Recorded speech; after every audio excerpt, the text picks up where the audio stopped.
Comenzar, bienvenidos a una nueva sesión de Hoyo Conciencia, el programa que tenemos de divulgación científica aquí en Hoyo, y como siempre, en nombre del comité organizador, de Marisa Varelo, de Teresa Martín Fillol y un servidor, queremos empezar dando las gracias a las personas e instituciones que hacen posible que tengamos estas sesiones, empezando por el Ayuntamiento de Hoyo Manzanares, que apoya el proyecto desde el principio.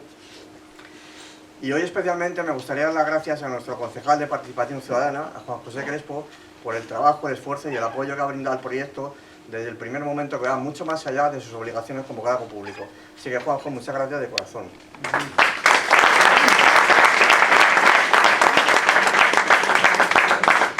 Vale. Por supuesto, a Cosas de Hoyo, que gracias al trabajo sobre todo de Dani y de Javi nos permite tener el archivo audiovisual de la historia del proyecto, a la librería de Hoyo, que también nos ayuda a hacer que las cosas funcionen, a mi casa, al Consejo Superior de Investigaciones Científicas, que es también la casa de nuestro ponente de hoy, y que gracias sobre todo al apoyo de Marina, que hoy también nos acompaña, pues nos permite tener a nuestra disposición un catálogo de conferencias de la institución más grande de investigación que tenemos en España, y a la Real Academia de Ciencias, que a través del apoyo de Antonio Hernando, pues también nos permite tener conferenciantes de primer nivel.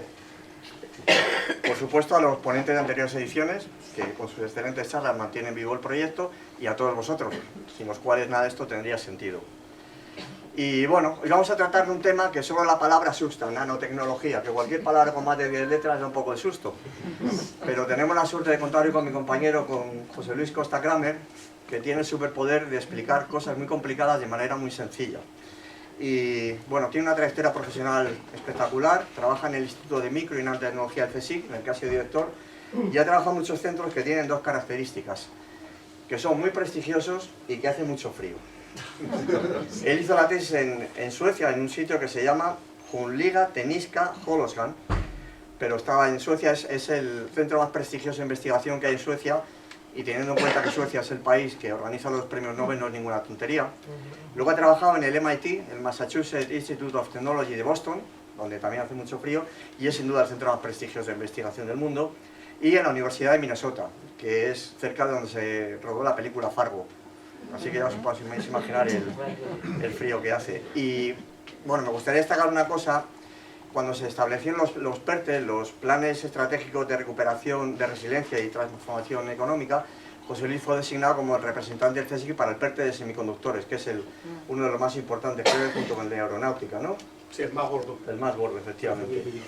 Y bueno, además de eso es un gran jugador de rugby, un gran navegante y un compañero de fechorías, pero de eso no vamos a hablar hoy. Así que muchísimas gracias por venir, José, y cuando quieras.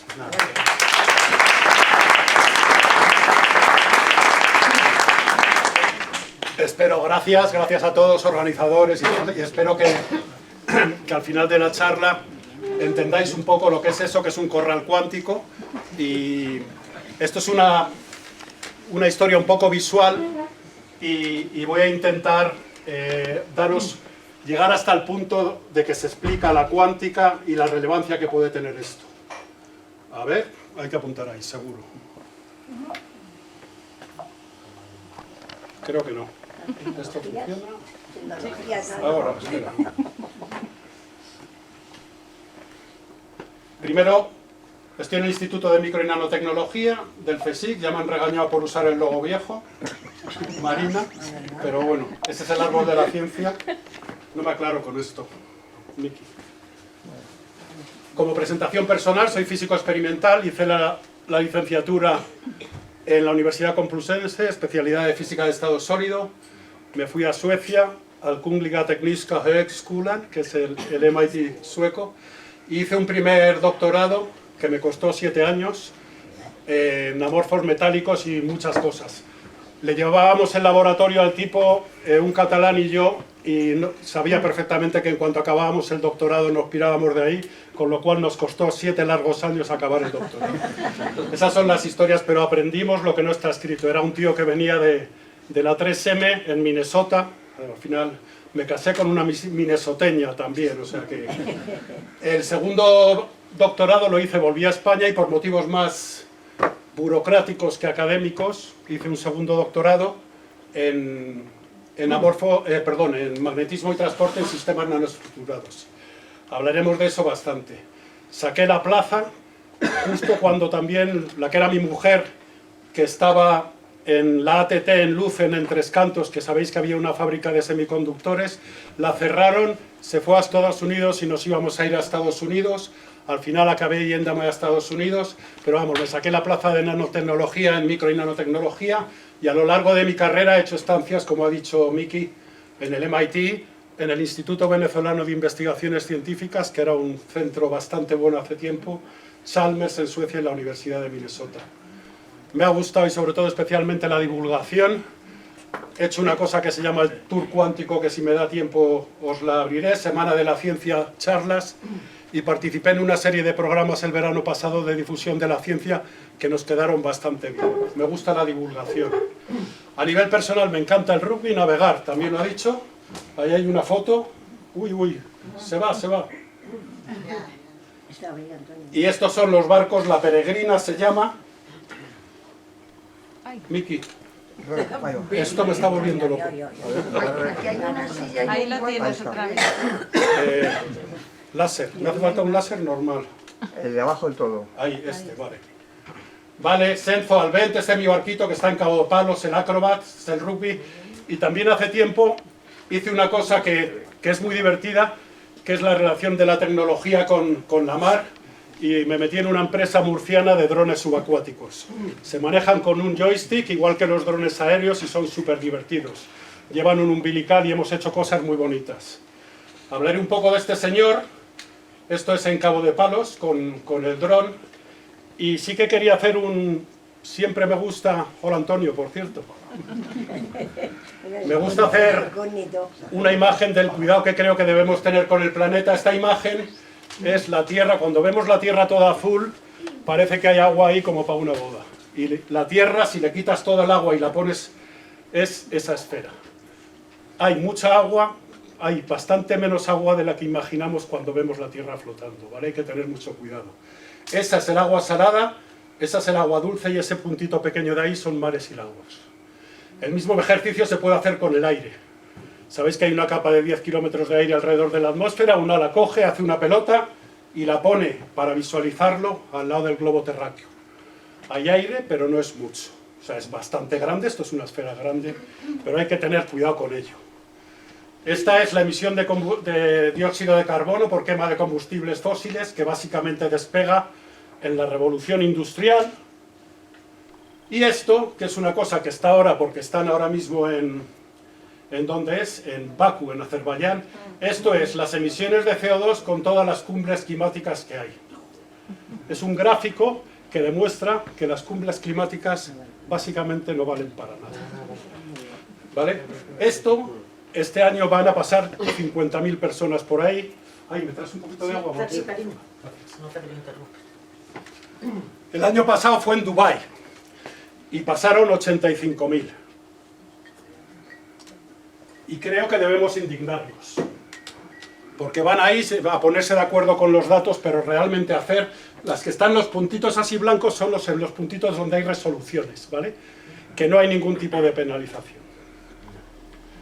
Ahora la presentación institucional. Pertenezco al Instituto de Micro y Nanotecnología del CSIC. El CSIC tiene 126 centros de investigación en España.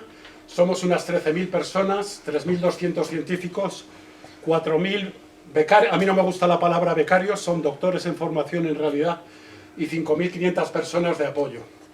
Esto es una distribución por comunidades autónomas. La mayoría, el número grande, son los centros puros CSIC, el número pequeño son los centros mixtos. A ver. Mi ordenador está tupino, lo siguiente. A ver.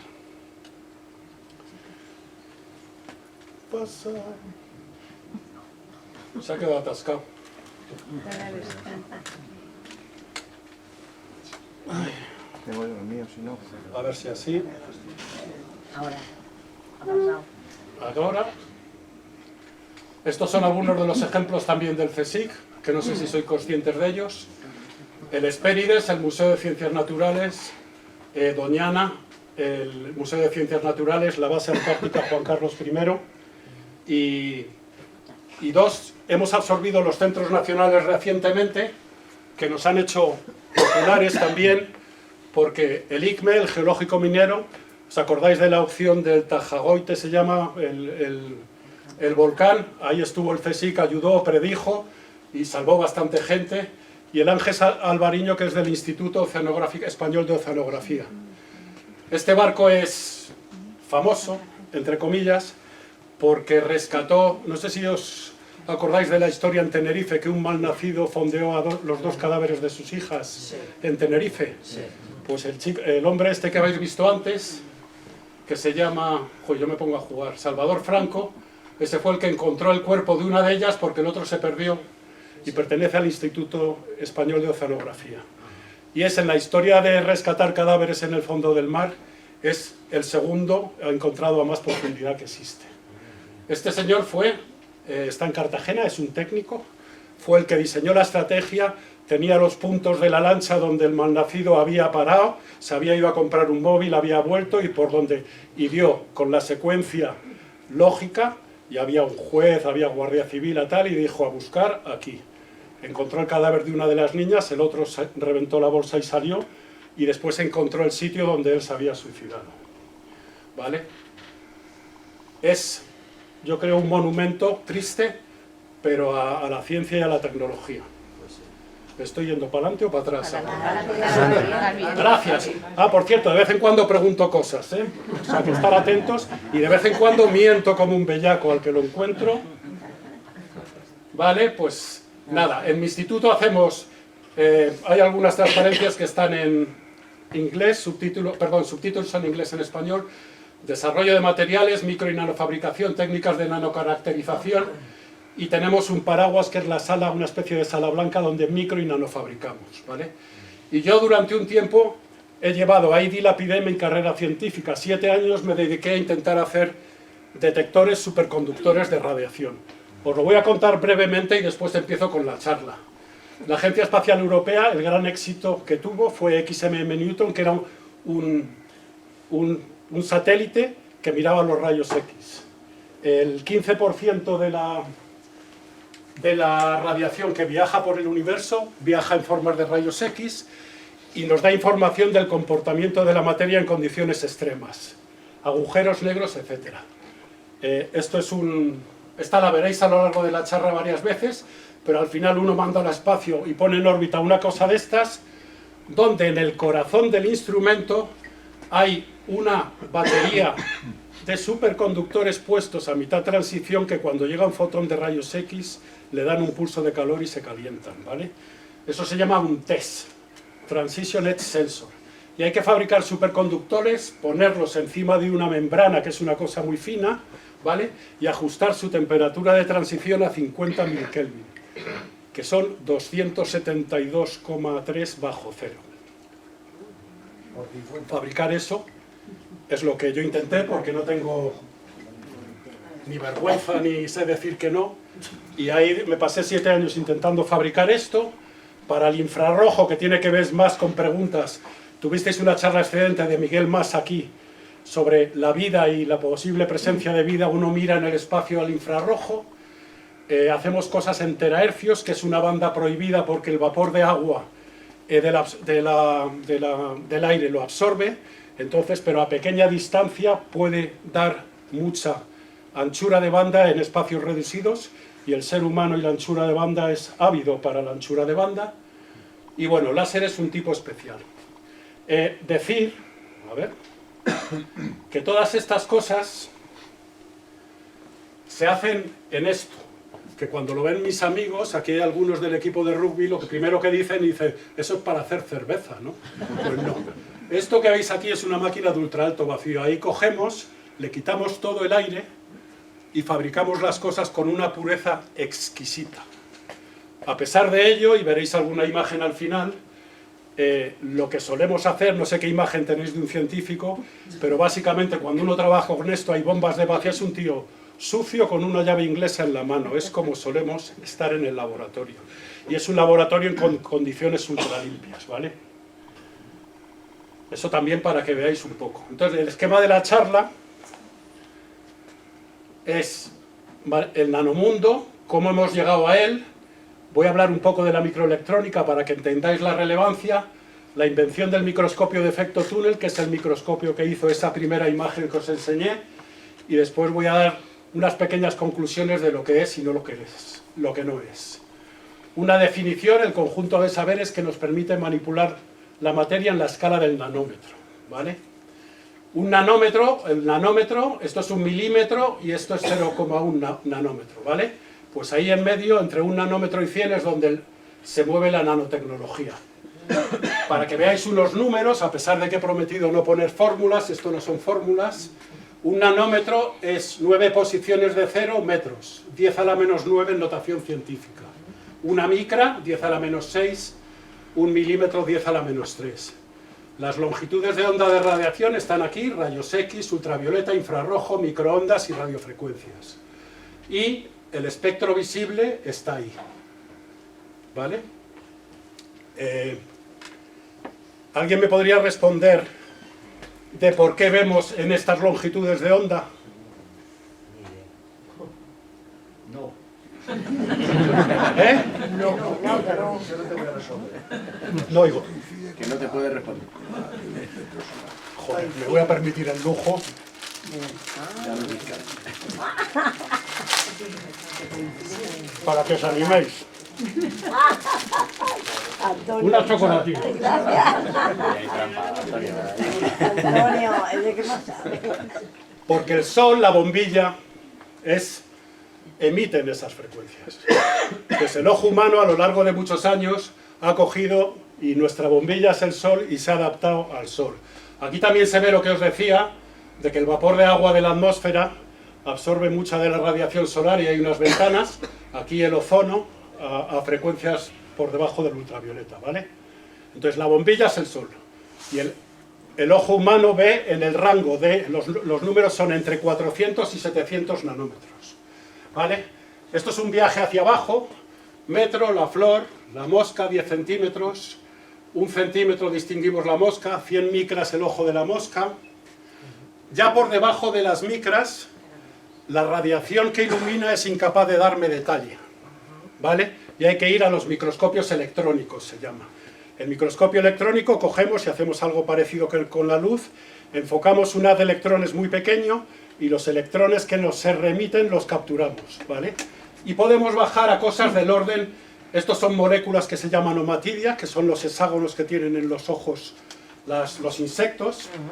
Aquí también hay un bastón, se llama, que es el responsable de la visión nocturna, al orden de la micra, 100 nanómetros, y por debajo de los 100 nanómetros los microscopios electrónicos ya no funcionan. Hay que enfocar tanto los electrones que los quemas, básicamente. Entonces hay que ir a otras cosas. Tradicionalmente se ha ido a técnicas de difracción, enviábamos radiación rayos X, que tienen longitudes de onda pequeñas, y veíamos cómo se difractaban, ¿vale? Pero en la escala de los 10 nanómetros, 1 nanómetro, esto es una hélice de ADN, y esto es un puñado de átomos. Quedaros con la idea de que 1 nanómetro es un puñado de átomos, ¿vale? Primera para examen, esta pregunta para examen. ¿Qué es la nanotecnología? La ciencia del nanómetro. Y en la ciencia del nanómetro las fronteras entre las disciplinas científicas tradicionalmente separadas no existen. Uno puede hablar de 2 átomos de hidrógeno que se juntan y la física resuelve ecuaciones y las saca, pero también es una reacción química, la química lo hace, y también la ingeniería, cuando intentamos usar ese tipo de cosas para calcular, ¿vale? Pero es el mundo de unos poquitos átomos, hace que disciplinas tradicionalmente separadas hayan tenido que juntarse. Y esto es bastante más importante de lo que parece, porque tradicionalmente los físicos no nos hablábamos con los matemáticos y con los químicos, de hecho, los menospreciábamos, y a la inversa los biólogos, y al final, en este mundo reciente, hemos tenido que hablar todos y se ha ganado. Se habla de sinergismo, y da toda una nueva fenomenología que tiene que ver con la esperanza de las ciencias. Con el solape de las ciencias, perdón. Un poquito de historia, me voy un poquito atrás para que esta es buena. El universo se creó hace 13.600 millones de años, antes no había nada. Y cuando digo nada es nada, la visión que tenemos los científicos, no había ni espacio ni tiempo, que es una cosa que nos cuesta encajar, ¿vale? Y hace 4.000 millones de años se formó la Tierra y nosotros somos unos trucheritos, que diría un amigo mío. Llevamos 200.000 años, más o menos, con un poquito de cerebro encima de la Tierra, ¿vale? ¿Alguien sabía decirme esta flecha que marca?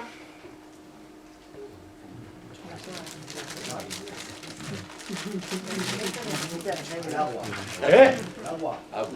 No, la vida, la aparición de la vida. Bueno, chocolatina para el siguiente. La vida apareció muy rápido a los 3.500 millones de años, ¿vale? Y esto ya, acordaros, somos unos recién llegados en este universo, por así decirlo. La edad de piedra, de cobre, de hierro, Egipto, Grecia, Roma, Mesopotamia, China. Los incas básicamente usamos mecánicas, herramientas mecánicas. La palanca, la polea, el plano inclinado y la rueda, o derivaciones, un tornillo, un torno, una carraca, un muelle. Y básicamente estuvimos así muchos años con eso. Pero con eso hicimos cosas bastante grandes. Chichén Itzá, esta sonará, está aquí cerca, esta también, y esta también. No hay nada de Oceanía, y bueno, eso es también del continente, era uno por continente, pero bueno, Oceanía además bastante tiene con lo que tiene, que llegaron los ingleses. ¿Habéis leído el libro ese de Fatal Shore? Lo usaron de presión y se los cargaron a casi todos los aborígenes. Sin embargo, cada vez que se bajaba en un barco en Nueva Zelanda, los maorís se los comían a los ingleses. Y entonces ahora mismo hay una raza maorí que juega al rugby que te cagas, por cierto. Y sin embargo los aborígenes australianos están prácticamente extinguidos. Las cosas de la vida. Pero vamos, en el continente de Oceanía hay pocas obras como estas, ¿no? Y básicamente nada pasó, salvo quizá la pólvora, molinos de viento, las lentes, hasta el comienzo de la revolución industrial, donde se inventó el motor de vapor. Después Alessandro Volta la pila en 1800, Hans Christian Ørsted el electromagnetismo, y como a mí lo que me gusta también es la tecnología de las informaciones, os digo que el código Morse se inventó en 1832, que era básicamente cerrar y abrir un circuito. Había un electroimán al otro lado que bajaba un lapicito, y con puntos y rayas fue la primera vez que se empezó, salvo, ¿cómo era?, las atalayas en la costa de Levante, sobre todo para avisar de los moriscos, o las señales de humo de los indios. El transmitir información a distancia no fue científico, bueno, no sé, si lo queréis, hasta este año. Estos son curiosidades, que es el primer mensaje que se envió por Morse. What hath God wrought, que quiere decir mira lo que Dios ha hecho, ¿vale? Que es una cita bíblica. En el caso de la telegrafía, ahora del teléfono, Mr. Alexander Graham Bell, el primer mensaje que surgió es Watson, come here, que es mucho menos romántico que el otro. Y después, la telegrafía sin hilos, volvemos. Uno puede lanzar carga en una estructura tipo antena y salen las ondas electromagnéticas, ¿vale? Y con eso se puede hacer la telegrafía sin hilos, que va en la parte del espectro que os he enseñado, desde los 10 kilohercios a los terahercios, que es la parte larga del espectro. La primera, estas son curiosidades también para manteneros despiertos, el descubrimiento de la telegrafía sin hilos fue más una obra colectiva, se le atribuye a Guillermo Marconi, pero en realidad fue un trabajo ímprobo de mucha gente, y el primer mensaje fue ¿estás preparado?, que le mandó a su... Y no puedo evitar, a pesar de que he prometido no mandar ecuaciones, poner las ecuaciones de Maxwell, porque hubo un científico escocés que los campos eléctricos y magnéticos son campos vectoriales, ¿vale? Y diseñó las ecuaciones que gobiernan el movimiento de esos campos. Se llaman las ecuaciones de Maxwell y son un monumento a la ciencia, y son para alguna gente bellas. Aquí donde las ves son operadores vectoriales. Divergencia de D es la carga eléctrica, la divergencia de B0, este es el rotacional, y dicho en Cristiano Paladino, quiere decir que las cargas eléctricas son fuentes de campo, que no hay fuentes de... no existe el monopolo magnético, el campo magnético, el flujo magnético es continuo y que las variaciones de campo magnético en el tiempo crean campos eléctricos y a la inversa, ¿vale? Estas ecuaciones que habéis visto antes son fundamentales a la hora de desarrollar la teoría de la relatividad después. De eso no voy a hablar, ¿vale? Pero son una preciosidad. Hemos visto la revolución industrial, y ahora voy a entrar en la revolución, lo que es la microelectrónica, el tamaño, ahora el tamaño, vamos al tamaño. El tamaño típico del objeto más pequeño fabricado por el hombre, en los años 50 cayó a la micra. Fue debido sobre todo a dos cosas en las cuales la mecánica cuántica tuvo mucho que decir, que son la física atómica, os sonará la tabla periódica, Mendeleev, se fueron rellenando columnas, y esto es la física de los átomos, ¿vale? La mecánica cuántica explica perfectamente cómo los electrones, las nubes electrónicas se distribuyen y cómo se rellena esta tabla. Después, si queremos ver cómo esas cosas, esos átomos se juntan, eso lo explica la física de estado sólido, esa es la especialidad que yo hice. Y cuando uno junta átomos, los átomos ocupan bandas, esta es una manera de hablar, y creamos la materia sólida, que puede ser metálica, aislante, conductora, superconductora, magnética, ¿vale? Y eso lo explica la física de estado sólido. Voy muy rápido, Miki, no sé cómo voy de tiempo tampoco. Ahora voy a hablar un poco de la lógica, y esta me gusta mucho por el álgebra de Boole. Boole era un tipo irlandés que hizo el álgebra de un solo elemento, ausencia o presencia de un elemento, el 0 y 1, lo que ahora es un bit de información. Pregunta: ¿por qué contamos en base 10? 0, 1, 2, 3, 4, 5, 6, 7, 8, 9... ¡Ole! Llevar el chocolate la familia. ¿Te habla 12? ¿Eh? ¿Y cambiamos en 12? ¿Tiene chocolate? Bueno, el 12, por cierto, eso más chocolatinas que lo hice. Lo de la docena es una cosa, ¿sabéis por qué? Bueno, Es por las falanges. es porque también se cuenta así, pero vamos, se cuenta en base 10 porque tenemos 10 dedos. Muy buena. Y este tipo que hizo, esto es una cosa también de los ingleses. Yo, como buen marino, y perdón por los ingleses, a lo largo de la historia nos hemos peleado, la Marina española se ha peleado con los ingleses sin parar, y los ingleses, bueno, me callo. Este inglés que hizo el álgebra de un solo elemento, Boole, y tiene una placa ahí en, ¿cómo se llama?, en un college famoso, dice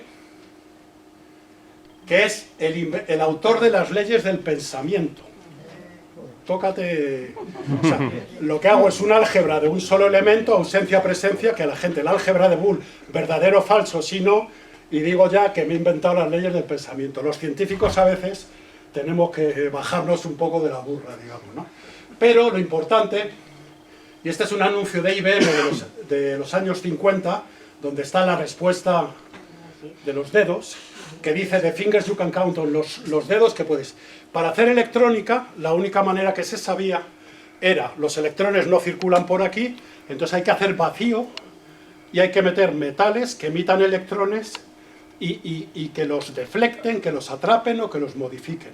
Pero la única manera que había de hacer electrónica hasta hace mucho tiempo, y veo a gente con canas que los ha visto, es los tubos de vacío y la electrónica, ¿vale? Quedaros con ese mensaje.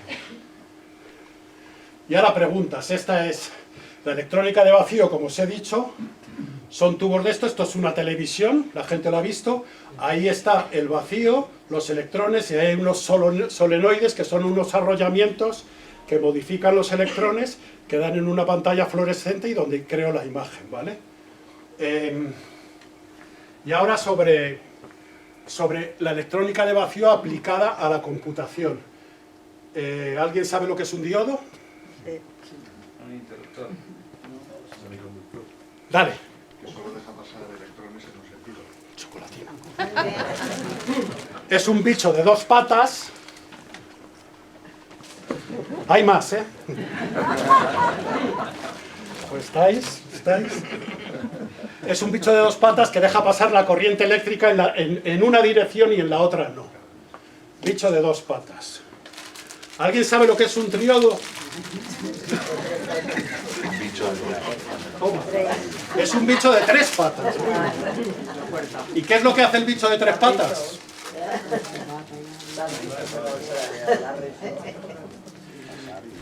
Deja pasar la corriente, es como un diodo que dioda dependiendo del estado de la tercera pata. ¿Vale? Esto que parece una gilipollez no es ninguna gilipollez. Porque con un conjunto, y ahora va, las puertas lógicas son cosas que se construyen donde dependiendo del estado entran 2 bits, que en una línea electrónica es una línea donde pasa la corriente o no. Y dependiendo del estado de las 2 líneas te da una cosa u otra. La puerta AND, por ejemplo, esta de aquí, te da 1 solo si los 2 bits son 1. Y la puerta OR, que está aquí, te da 1 si... da 0 si los 2 son 0. ¿Vale? La puerta NAND y la puerta NOR son el negativo de eso. Bueno, pues hay un resultado de la teoría de la computación que dice que cualquier cálculo se puede hacer con estas 2 puertas lógicas. Cualquier cálculo matemático que uno se le pueda inventar, y aquí me gustaría que hubiera un matemático, se puede hacer con esas 2 puertas lógicas que al final son líneas de electrónica. Esta es la característica IV del diodo, diciendo lo que ha dicho Javi antes, que en una dirección conduce y en la otra no, hasta que llega la tensión de ruptura, que es como el rayo en la atmósfera. Cuando hay mucha diferencia de potencial, al final hace zasca y se carga el diodo. ¿Vale? Los diodos más famosos son los diodos LED, que son diodos emisores de luz, que están aquí, microfabricados, ¿vale? El Nobel a unos japoneses se lo dieron por el LED azul, tenía unas ciertas complejidades que la resolvieron, ¿vale? Vamos con la microelectrónica, y en 1950 aproximadamente estaban Brattain, Bardeen y Shockley investigando en semiconductores, ¿vale? Y lo que hicieron, acordaros, la electrónica de tubos de vacío, esto que puede ser yo mismo en un laboratorio que arreglo, o en un soldador que hace así a su mesa de trabajo y lo aparta, este es el primer transistor de estado sólido que hizo. Y, Shockley era el jefe de grupo, y todos sabemos. Iba a cancelar la investigación, usaron germanio ultrapuro y descubrieron que con un trozo de germanio, un semiconductor, podían hacer el amplificador, ¿vale? El amplificador es, he puesto aquí el símil del grifo, pero no es exactamente un grifo. Yo con un grifo mecánico regulo el agua, pero en un transistor electrónico es una corriente muy pequeña que abre un canal muy grande de electrones, ¿vale? Entonces con eso podemos hacer amplificadores, y esto dio pistoletazo de salida a la electrónica usando un trozo de piedra para internarnos, ¿vale? La gente empezó a integrar circuitos en trozos de semiconductores, dibujarlos, hacer interconexiones, dispositivos y fabricar semiconductores. Estos son los chips semiconductores, que son en realidad cosas cada vez más pequeñas, ¿vale? Esto es una oblea de silicio con los chips ya fabricados. Estos chips se encapsulan y se hacen lo que llamamos cariñosamente las cucarachas, que son los bichos negros estos con patas metálicas que viven en las placas de circuitos electrónicos, ¿vale? Lo que hay dentro es un semiconductor. Y la densidad de integración, enseguida empezaron a fabricar chips cada vez más pequeños, la densidad de integración se dobla cada 18 meses aproximadamente, y por eso ahora tenemos los Pentium y tenemos unos móviles súper grandes, ¿vale?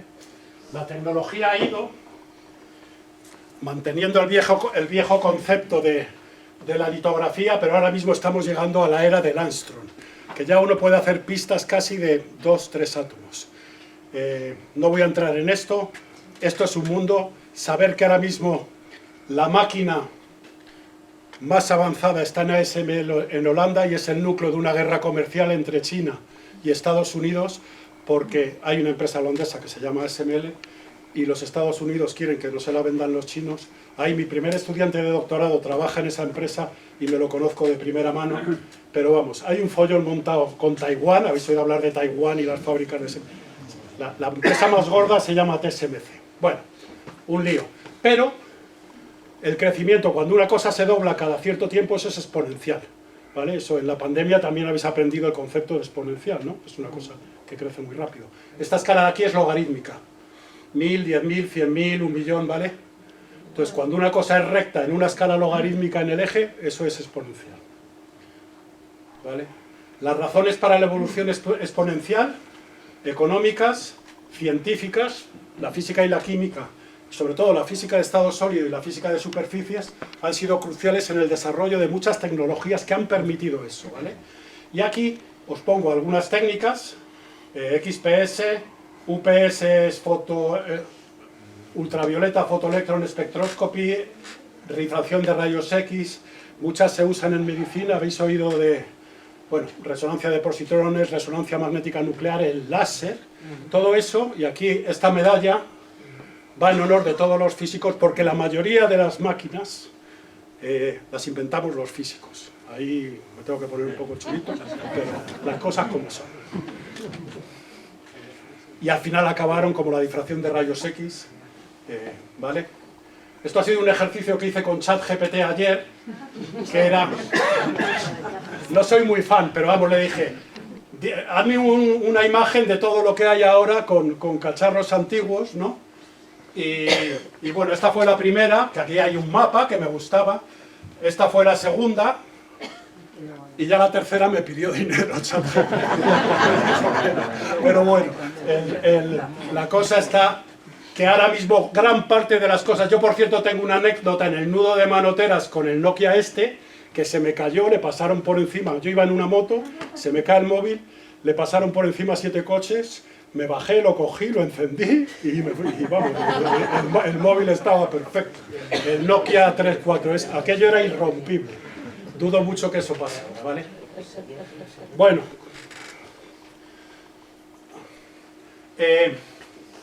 En los años 50 más o menos la cuántica había respondido muchas preguntas y ahora es cuando hay que atender. Hasta ahora esto ha sido... A partir de ahora hay que atender y lo siento. Bueno, esto es Estaba casi todo entendido. La gente decía, a partir de ahora los científicos nos tenemos que dedicar a poner comas, pero en realidad la cuántica explica casi todo, no solo del estado sólido, también la física de partículas, en el universo, etc. Y hubo una charla de Feynman, que es un tipo... Se encantarían los libros, por cierto, que se llama There is Plenty of Room at the Bottom, que en términos tabernarios españoles sería al fondo hay sitio, diciendo que hay mucho por hacer en el mundo de lo pequeño, de lo nano, ¿vale? Y no fue hasta hace 20 años después, con la invención del microscopio de efecto túnel, que se vio realmente que eso era verdad, que eran los ojos y las manos que nos permitían manipular el mundo en la escala de lo nano. Le dieron el Nobel a Heinrich Rohrer y a Gerd Binning, laboratorio IBM Ruslicon, ¿vale? Y Heinrich Rohrer vino al laboratorio, cuando yo llegué de Suecia estuve en el laboratorio de Nicolás García, estuvo un año con nosotros, era un enamorado de España, le encantaba España, y de hecho el tercer microscopio de efecto túnel que se fabricó, vino al laboratorio de la Autónoma en el maletero de Heinrich, y por eso hubo un grupo en la Autónoma súper fuerte en el tema de las microscopías de sonda locales. Y bueno, es una cosa... Hubo una empresa que se llama Nanotech, que construíamos microscopios de efecto túnel, y al final quebró, como muchas de las cosas que pasan en este país. Pero vamos, a Heinrich le encantaba España. ¿Y qué es el efecto túnel? Os voy a contar. Esto es esto que se ve aquí, que es luz, no es magia. Esto es una imagen de ordenador. Y aquí entramos en la cuántica. El efecto túnel es que clásicamente, si tú tienes una partícula con una cierta energía y hay un monte, tú no la puedes escalar, pues ahí te quedas, se acabó. Pero cuánticamente eso no es así. Las partículas se comportan como ondas, le ponemos un nombre que se llama dualidad onda-corpúsculo, y lo que pasa con la partícula rebotaría, pero desde el punto de vista de la cuántica, la partícula tiene una cierta probabilidad de aparecer al otro lado, ¿vale? Y eso es como si clavara un túnel. Hay un experimento grandioso, habéis oído hablar del gato de Schrödinger, me imagino, que tiene sus cosas, pero el experimento más bonito que se hizo es el experimento de la doble rendija, donde uno lanza electrones, hasta ahora el concepto que teníamos de los electrones, que era como una pelota. Lanza electrones contra dos rendijas, ¿vale? Y al final van poniéndose los electrones, y al final sale esto que se parece a lo que es, si tú tienes una ola en el mar y abres dos rendijas, cada rendija es fuente de onda y aquí aparece un patrón de interferencia, ¿no? Entonces los electrones interfieren, de alguna manera interfieren. Lo más gracioso es que si uno tapa una rendija o pone algo que detecta si pasa el electrón por ahí, este patrón de interferencia desaparece. Lo cual llega a la conclusión de que el electrón, que es una cosa que suponíamos sólida, ha pasado por las dos rendijas a la vez, ¿vale? Y una de las cosas más importantes, y hubo gente haciendo experimentos sobre esto muchísimo tiempo, es que la naturaleza es así. No es que yo sea torpe, el investigador sea torpe, no. Hay una indeterminación intrínseca en la naturaleza que hace que dos variables, como la posición y la velocidad, en este caso, en este experimento, no se puedan definir al mismo tiempo. Cosa que a gente como Einstein, por ejemplo, le crujía. Decía, Dios no juega a los dados. Aquí, digamos, en el cerebro tenemos que el universo no puede ser indeterminado de alguna manera. La palabra incertidumbre, indeterminación, al cerebro humano le sienta fatal. Resumiendo, ¿vale?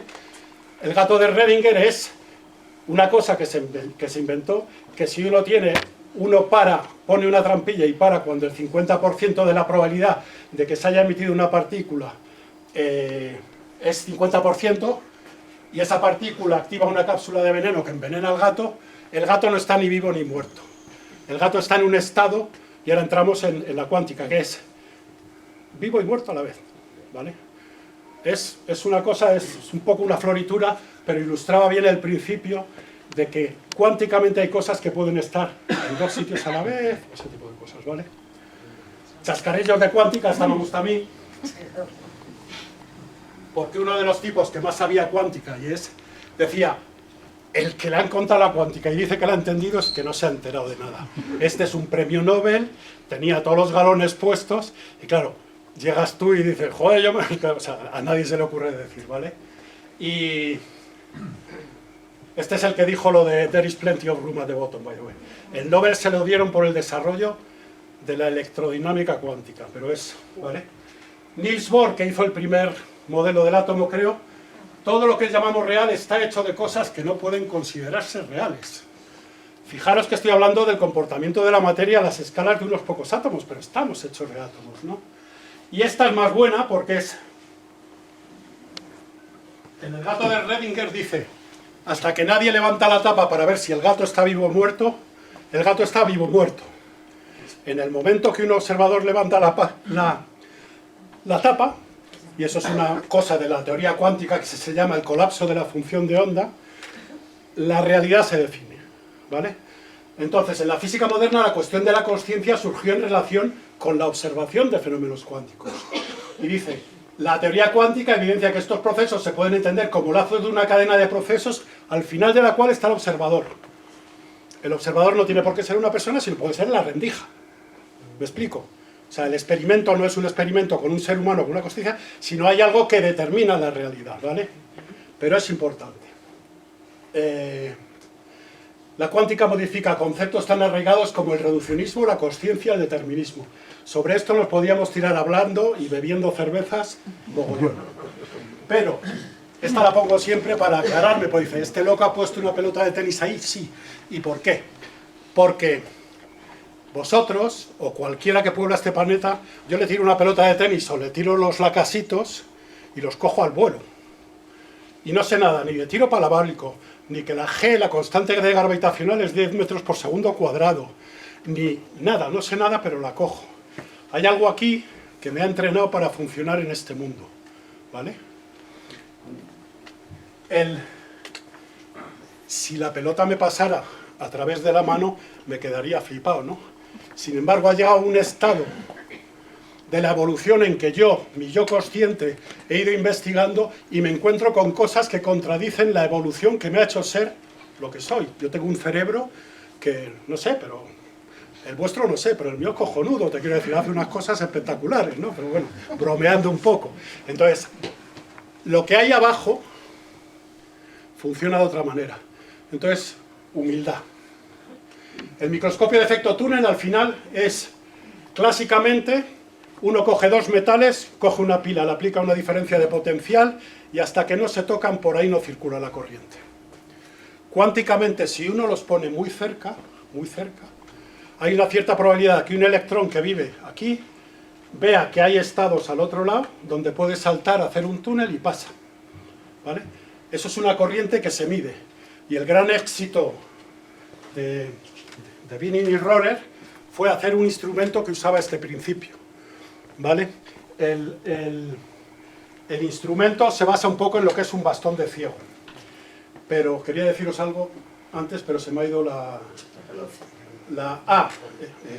uno coge, sí. A ver si me... ¿Ahora qué he hecho? Esta es otra. ¿Vale? Uno coge una punta muy afilada. Sí, ¿cuál es el principal problema? Uno coge una punta muy afilada y la acerca mucho a una muestra. Establece una corriente túnel y se dedica a pasearse por esa muestra manteniendo esa corriente constante. Es como el bastón del ciego. Un ciego no ve, pero puede interaccionar con el mundo, se pasea y va viendo perfiles, ¿no? Entonces, el ciego tiene una manera de interaccionar con el mundo. El bastón de ciego en el microscopio de efecto túnel es la corriente túnel. Y uno pinta en un ordenador lo que tiene que hacer, subir o bajar, para mantener esa corriente túnel constante. Yo aquí vería un bulto, un bolso, un pie, ¿vale? Y eso lo pintaría en un ordenador. Entonces la imagen que obtengo en los microscopios de efecto túnel la pongo en un ordenador, ¿vale? Para que esto funcione tienen que ser conductores punta y muestra, y Rorer, su estudiante Binning, desarrolló un microscopio que podía funcionar con aislantes, ¿vale? Eso no es relevante. Aquí tenéis un poquito la idea, ¿vale? Y para la gente que le gusten los números, esta es la visión macroscópica, digamos, voltaje, unos posicionadores. ¿Cuál fue el principal problema de fabricar el microscopio de efecto túnel? Esta se lleva todas las chocolatinas que quedan. Imaginaros mantener algo a una distancia. Bueno, primero habría que decir esto, que las diferencias de corriente son nanoamperios, con diferencias de potencial voltios y distancias de nanómetros. Uno tiene que estar a una distancia muy cerca. Entonces, mecánicamente, mantener algo estable a un nanómetro es como si yo voy con Miki y le digo, vamos a poner la nariz a una distancia de un nanómetro. Pues, imposible, ¿no? Entonces, el primer microscopio de efecto túnel era una serie de muelles, aislamiento mecánico, aquello era un jaleo impresionante. Está conservado en IBM Rústico, por cierto. Después se aprendió que haciéndolos pequeños y cada vez más contactos era mejor. Pero vamos, el principal problema fue mecánico, ¿vale? Y, aquí viene el final de la historia, uno saca imágenes. Esta es una imagen de silicio y esta en la misma zona. Y son imágenes de silicio a voltaje positivo y a voltaje negativo. Uno mira de dónde saca electrones o dónde aterrizan los electrones, ¿vale? Todo esto también está totalmente de acuerdo con la teoría cuántica y la distribución del silicio, ¿vale? Y estos son átomos de oro. Fijaros que las escalas son del orden de 10 nanómetros. Es la primera vez que se veían átomos. Ver no es el concepto de ver a través de una lente o como en un microscopio electrónico. Ver es que los veo y los mido y los tengo ahí en el espacio real, ¿vale? Es una técnica de superficies. Y ahora, ¿qué es lo que hace uno cuando ve algo? O un científico loco cuando ve algo, pues... no, perdón, nada que ver, lo siento, borrar. Esto es una mina de grafito. Y bueno, si lo miras con el microscopio óptico no se ve nada porque el grafito absorbe luz. Nos vamos directamente al electrónico. ¿Y cuál es la diferencia entre el grafito y el diamante? No vale decir el precio. Listos. Lo han dicho. ¿Quién lo ha dicho? Alguien, la red cristalina del Chauri. Toma. ¡Ay, que te doy! Perdón. ¿Cómo están distribuidos los átomos? Es otro resultado de la física de estado sólido, ¿vale? Bueno, pero fijaros que si uno mira el grafito a escalas muy grandes, esto empieza a mostrar facetas como si fuera un cristal de diamante, ¿vale? Después uno coge uno de los instrumentos y esto que veis ahí es una terraza de átomos de carbono, ¿vale? 100.000. Y estos son los átomos individuales de carbono, ¿vale? No son los átomos en realidad, sino son las densidades electrónicas. Eso hay hay sus cosas. Pero vamos, fijaros que esto llega un pasito más a las escalas. Y ahora viene lo que dije antes que no debiera haber dicho. Cuando vemos los átomos, ¿qué intentamos hacer? Moverlos. Y lo que hicieron Eigler y... No, estos no son Eigler y Schweitzer. Estos son... En una máquina como la que os he enseñado al principio, de ultraalto vacío, depositaron átomos de xenón en una superficie de níquel, creo que era esta, y se dedicaron a usar la punta del microscopio de efecto túnel como una caña de pesca.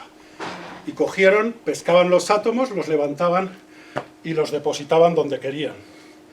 Y escribieron las siglas del patrón, el que les pagaba, IBM.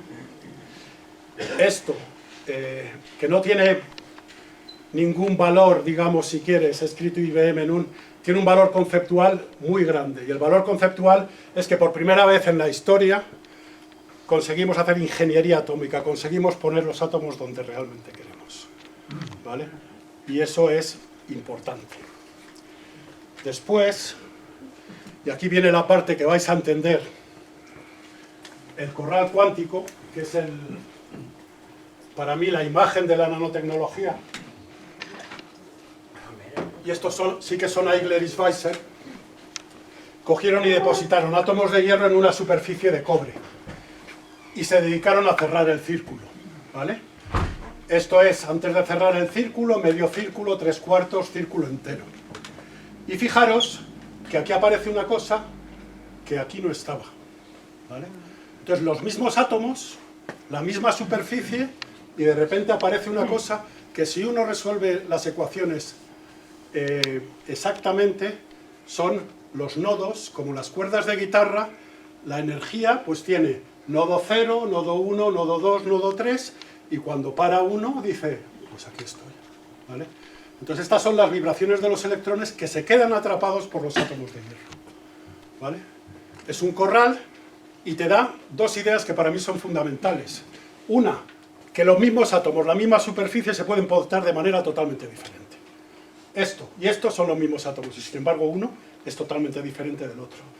Y la otra cosa que es bastante importante en este mundo es que sencillamente cambiando unos poquitos átomos la situación cambia drásticamente.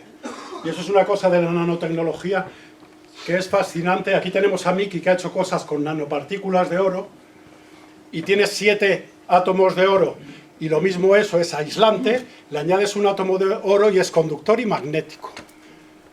Con un átomo de diferencia las cosas cambian drásticamente. Y eso es una cosa de la nanotecnología que es muy importante. Cuando uno va bajando de tamaño, las cosas que pasan no son sencillamente una reducción de escala, sino que empiezan a pasar cosas bruscas. Las cosas cambian, ¿vale? Desde el punto de vista ingenieril complica mucho si quieres hacer aparatos que hagan funciones, ¿vale? Pero es como la naturaleza, y ahora vamos a eso, que es bonito también. Espero que hayáis entendido, y ya os podéis ir a casa los que... la relevancia que tiene esto, que son 54 átomos de hierro que atrapan a los electrones y forman una estructura que antes no había, la piscina de electrones, corral cuántico, ¿vale? A ver, ha decidido que es tan bonito que se va a quedar aquí un rato. Hacho, ¿qué diría? Yo no sé si es este que interfiere con esto. Como vamos de tiempo, me estoy enrollando mucho, Miki. Ya estamos a punto de acabar. Vale, vale, pues ya. Bueno, ya los... ¿cómo se llama? Con esto ya probáis.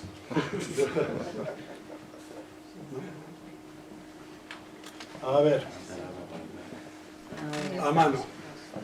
Esto, bueno, dicen que no lo repetirían, pero vamos, hicieron cosas muy simpáticas.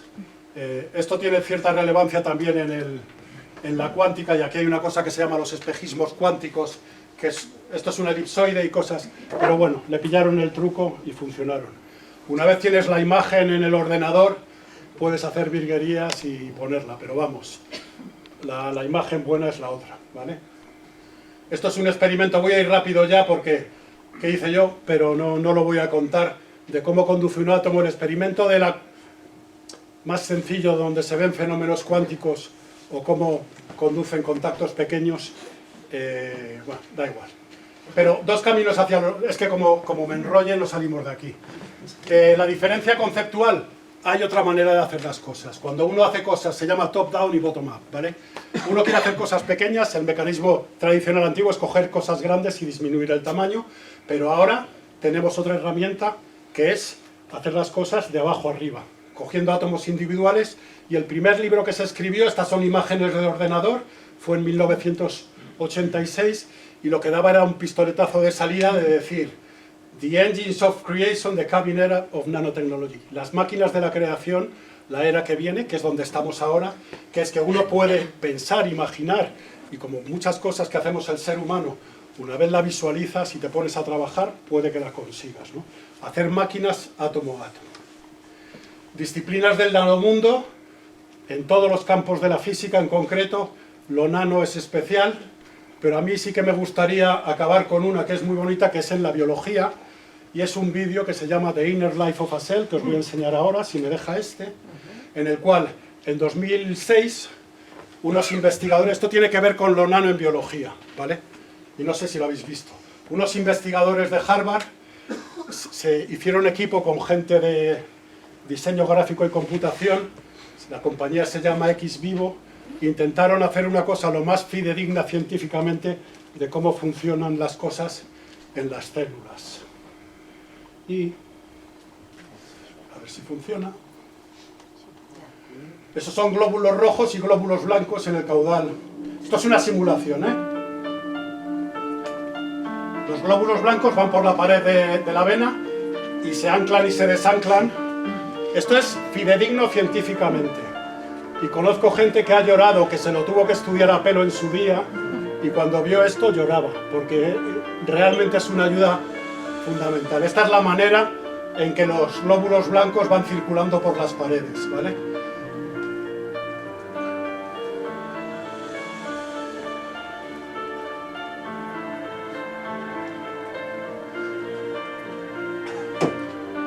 Ahora vamos a pasar al interior de la célula. ¿Sabéis cuántas células tenemos en el cuerpo? Un porro. Tienen un tamaño del orden de las micras, ¿vale? Esta es una balsa de lípidos, estas son proteínas, insisto que son lo más parecido. Todo esto está pasando aquí dentro ahora, ¿vale? Y todo esto es la membrana celular, la pared de la célula. Ahí está el colesterol, cómo andamos de colesterol, ¿eh? Pues eso. Y yo os recomiendo que lo veáis en casa, y si algunos sabéis biología, yo no, desafortunadamente, es súper chulo. Vamos a esperar. Esto es una cosa que son enrolladores. Por ahí va la balsa. Nos pasamos al otro lado de la membrana celular. Ahí dentro hay una cosa que se llama el citoesqueleto, que es como el armazón que mantiene a la célula. Y cosas en la pared que atraviesan.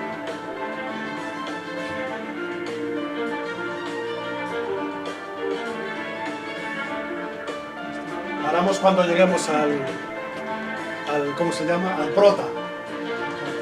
Bueno, insisto que todos estos son proteínas y que son simulaciones teniendo en cuenta lo que los científicos decían, ¿vale?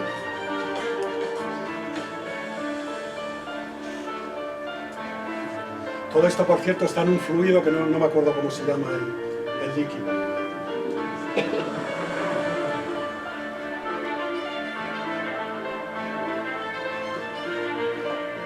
Esto es el andamio. Los andamios se están construyendo y destruyendo permanentemente.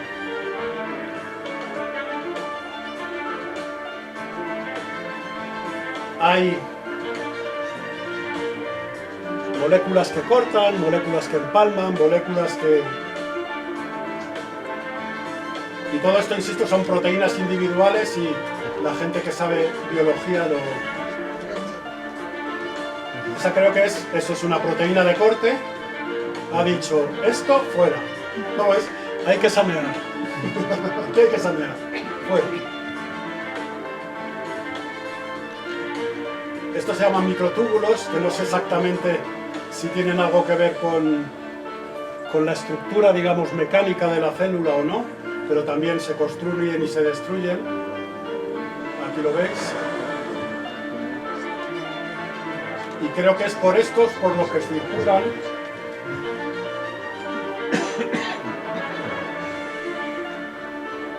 Esto es una proteína motora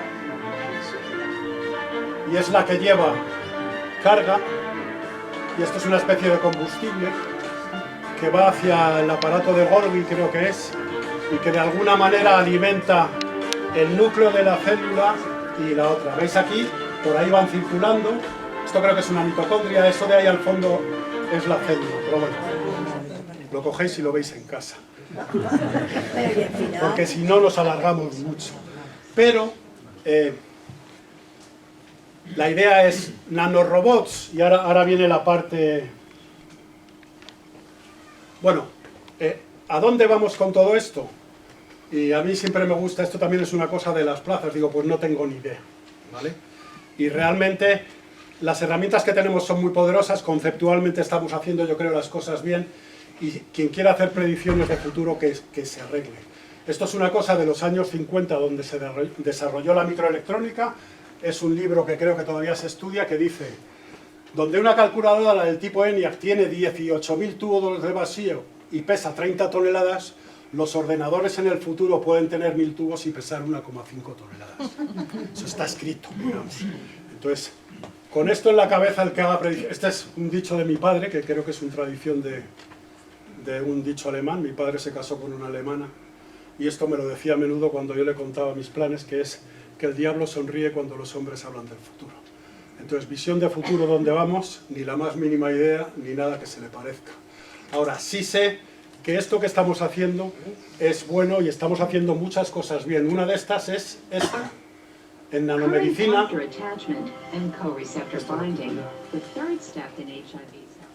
Por ejemplo, el cáncer no lo tenemos totalmente... Ese es el virus del SIDA. Y gracias a Dios ya ha dejado de ser una maldición, y tomando unas pastillas, la gente que tiene SIDA ya puede tener una vida razonable, ¿vale?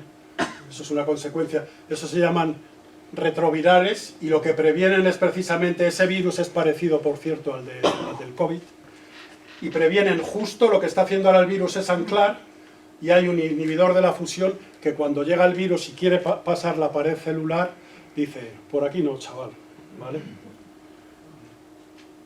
Y hay que evitar la ciencia ficción. La nanoquímica, uno puede estudiar reacciones químicas en la escala de unos pocos átomos y puede ver otra vez, estos son cadenas aromáticas, que la misma cadena aromática en esta posición no da vueltas, pero aquí sí. Entonces la materia en esa escala, y esto ni lo voy a mencionar, saber, habéis oído hablar de la computación cuántica, la información es física, y cada aparato físico, digamos, por así decirlo, tiene una computación, y hubo un genio que se llamaba Peter Shor, que en el año 1995 se dio cuenta de que hay problemas que clásicamente son muy difíciles de resolver, como la factorización de números primos, que se utiliza en casi todas las transiciones electrónicas. Tú multiplicas dos números gordos primos y sale un numeraco. Hacer la operación inversa es computacionalmente un desastre, entonces eso se utiliza para codificar, ¿no? Y ese problema se dice que es tratable, porque la solución crece polinomialmente, bueno, un rollo, no lo voy a contar demasiado. Total, que la computación cuántica tiene mucho futuro, y la mayoría de mis amigos, los mejores físicos que conocía, se tiraron de cabeza a hacer el qubit. Lo que hablábamos antes del gato de Schrödinger, el bit que os he mencionado, 0, 1, el bit cuántico es 0 y 1 a la vez. Toma Jeroma, ¿vale? Y bueno, se habla de superposición, entrelazamiento, y hay... En el año 2000 ya apareció una Biblia de esto. En 5 años, la verdad, la gente se dio enseguida cuenta de que esto era proceso, y esta es la situación hace bastantes años, porque la gente hay que enfriar y esto no... Vale. Decir también, ya para acabar casi, que habéis visto también varios aspectos de la cuántica que hacen que cuando viajamos al mundo pequeño y las cosas se portan, pero los padres de la mecánica cuántica, este es Schrödinger y este es Heisenberg, este era austriaco, este era alemán, y uno de los libros que publicó Schrödinger, tiene, o sea, del siglo pasado, es ¿Qué es la vida? ¿Vale? Y hablaba de todo lo que sabía él en aquel entonces, y hablaba con un epílogo. Entonces, las preguntas que surgen cuando sabes un poco de cuántica o realmente sabes el funcionamiento de la materia a escalas pequeñas, yo creo que nos hacen pensar mucho en qué es la vida, qué somos y a dónde vamos. Siempre me gusta despedirme con la gente, y también para darle énfasis a Fernando Briones, ha sido mi mentor, me enseñó muchísimo de lo que sé, es aquí con Antonio Hernando, que también me enseñó magnetismo mucho en la carrera, que está en la audiencia. En el laboratorio me enseñó muchísimo, y es Real Académico de la Real Academia de Ciencias. Y esto también es para que os hagáis... Esta es la camiseta del equipo de rugby de veteranos de Indus, para que hay aquí varios miembros, 3, 4, ahí está Luis, ¿vale?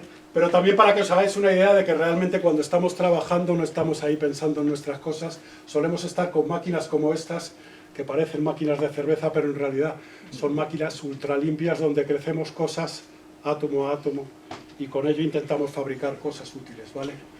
Más personas, esto no es... Y concluyo, en la naturaleza, íbamos en taparrabos hace relativamente poco, la naturaleza nos ha enseñado, yo creo, y la cuántica más ahora, humildad. Tenemos muchos sesgos por la evolución y por muchas cosas que estamos aprendiendo. Yo creo que vamos a mejorar, y yo creo que somos por ahora campeones de la evolución. Controlamos la materia desde lo más pequeño a lo más grande, creemos que sabemos mucho. Como decía mi padre de los médicos, sabemos poco, pero somos los que más sabemos, ¿no? O sea, hay que fomentar la cultura del esfuerzo y el pensamiento crítico, hay que apostar por la ciencia. Este es un mensaje que lo diré una y mil veces. Hay un dicho de Arthur C. Clarke, que fue el que escribió 2001 Odisea en el espacio, que dice: cualquier tecnología suficientemente avanzada es indistinguible de la magia.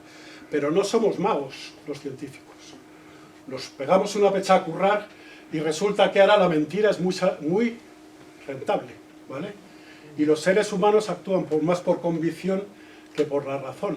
Entonces, este símbolo es hacernos caso. O sea, hacernos caso en muchas cosas, porque creo que además nos lo hemos ganado. Y eso es un mensaje importante, ¿no? Porque en muchos de los campos ahora mismo, en medicina, en salud, en cosas, realmente ha habido, lo de venimos a lomos de gigantes, ¿no? Muchísima gente trabajando muchísimo tiempo y haciendo muchas cosas para que llegue un tipo un día y te diga: esa es tu verdad, yo tengo otra. Que lo dicen. O sea, hay que tener santos los huevos, vamos, pero bueno. La nanotecnología nos ha enseñado un poco a ir más allá y nos ha abierto la mente. Lo nano es diferente, ya os lo he mencionado, y es una época fascinante y tenemos unas herramientas buenísimas, ¿vale? Y acabo.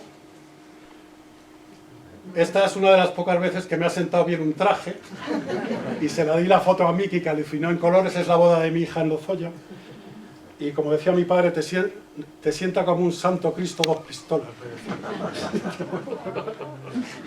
Pero en realidad lo que he querido ser toda la vida es pirata. Y aquí estoy hace poco con mi colega Javi, que es bombero en Cádiz, saliendo en la peregrina de Barbate, dirección a Trafalgar. Y ya.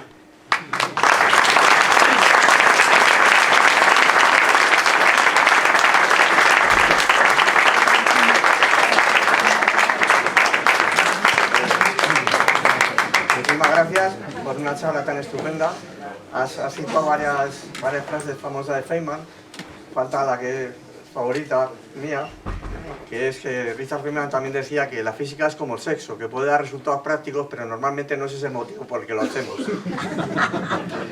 Así que nada, vamos con un poco de retraso, pero tenemos tiempo para 2 o 3 preguntas breves de la audiencia, que luego, si no, se puede seguir hablando con el ponente en el acto social. ¿Alguna pregunta?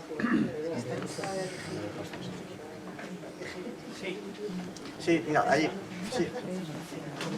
Oigo mal, llevo audífonos. Coméntanos la aplicación de la nanotecnología en medicina, además de la resonancia magnética. ¿Qué otra aplicación importante hay? Te cuento algunas muy cercanas. En mi laboratorio se trabaja en detectar cáncer en sangre. O sea, hay unos medios mecánicos, pero esas palanquitas que te he enseñado de los microscopios de efecto túnel, les puedes poner unos receptores específicos que los químicos diseñan para que se peguen solo a ciertas moléculas cancerosas. y puedes detectar moléculas de sangre, cáncer en sangre, que es infinitésimo. O sea, el cáncer todavía no está vencido, pero se va bien. Todo lo que tiene que ver porque en ese proyecto en concreto, que son unos de nuestro instituto, el cáncer, por ejemplo, hablando de la inteligencia artificial en la charla, los tumores, gran parte de la probabilidad de salvarse es la detección temprana. Si tú detectas las moléculas cancerosas cuando no han hecho ya el tumor, tu probabilidad de vida es muy grande. El cáncer es, y bueno, en medicina, todo lo que sea tecnologías de detección temprana, hay muchísimas y se sigue trabajando en ellas. En el INSTI desarrollamos un láser de estado sólido. Otra cosa que se puso de moda en la pandemia es el láser, eso que te ponen y mide el oxígeno en sangre, eso está basado en un láser rojo. Y en mi instituto trabajamos en eso para hacer esos láseres rojos, con lo cual te medían, ¿te acuerdas? Llegabas en la pandemia y te decían, corre para adentro. Vale. Hay muchísimos ejemplos. Yo no soy médico, los médicos, la realidad aumentada, la robótica. O sea, yo diría que, por ejemplo, la realidad aumentada permite que un tipo con una pantalla trabaje en cosas pequeñísimas. Y eso lo hacen los sensores, etcétera. No, pero todo lo que sea... La liberación de fármacos. Ah, bueno, liberación de fármacos, sí, joder, esa es... Hay una cosa, el cáncer también, los tratamientos, la quimio, que es una putada porque te meten veneno en sangre, y tenemos todos casos cercanos, digamos, hay casos de éxito y casos de fracaso. Pero hay una manera de, en el cuerpo, localizar los agentes, o sea, el veneno, llevarlo antes de activar, digamos, el agente que mata las moléculas cancerosas, llevarlo a la parte del cuerpo, y eso se llama liberación selectiva de fármacos. Básicamente, coges un portador y de maneras que pueden ser magnéticas o lo que sea, los llevas físicamente hasta la zona donde están los tumores y ahí lo liberas. También por radiación, concentrando, pero muchísimo. A ver, esto también, yo me metí en el espacio, y esto va, en salud, el dinero a veces no es, o sea, la preocupación máxima nuestra es la salud, y la gente que desarrolla instrumental es una de las cosas en las cuales se trabaja sin parar para mejorar la calidad de vida y la salud de las personas. No se me ocurre ninguna más, gracias Marina. Sí, una pregunta, Levin, la última. Cuando se mueven los átomos que nos has dicho, ¿hasta qué punto sabéis el resultado que va a haber? Porque ¿sabes? Depende de los átomos que pones, no se sabe el resultado. No se sabe, prueba y error. Entonces prueba y error, pero vale. Prueba y error. O sea, tú te acercas, vas aplicando pulsos y vas haciendo, y barres otra vez para ver si has despegado el átomo que tienes abajo. Bueno, a Gladys Weiss dijeron, esto no es muy parecido. Pero vamos, muchas cosas en la ciencia son eso, prueba y error, en esas condiciones. Sí. No hay. Pero después hay gente que ha hecho hasta vídeos o sea, todo eso no se puede automatizar, pero bueno. En realidad no vale para nada, es ilustrativo, con lo cual la gente ha dejado de hacer ese... ¿Cambiar la estructura de un material o...? Sí. Te lo digo, vamos, soy arquitecto y hay materiales ya nanotécnicos en la arquitectura para, por ejemplo, repeler el calor, que están tratados con una... Pero ahí suelen ser tratamientos superficiales, digamos, no vas átomo a átomo a poner los átomos aquí y allá, creo. Vale. Perdona, has dicho que cuando se creó la galaxia hace no sé cuántos millones de años no había nada. ¿Y cómo se sabe eso? ¿De dónde venimos a dónde vamos? El tiempo y el espacio nacieron a la vez. Bueno, yo creo que yo no soy Esa es muy especialista. eso daría Exacto. para otra charla. Entonces, para terminar, Juanjo le va a hacer entrega a José de un recuerdo de su paso por Hoyo Manzanares, así que y le damos las gracias.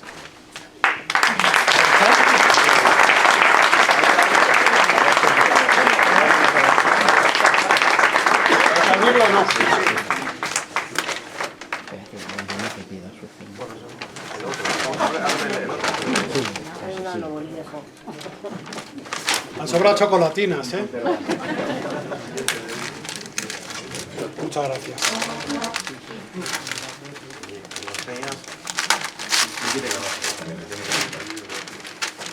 Hostia. Veleros de leyenda.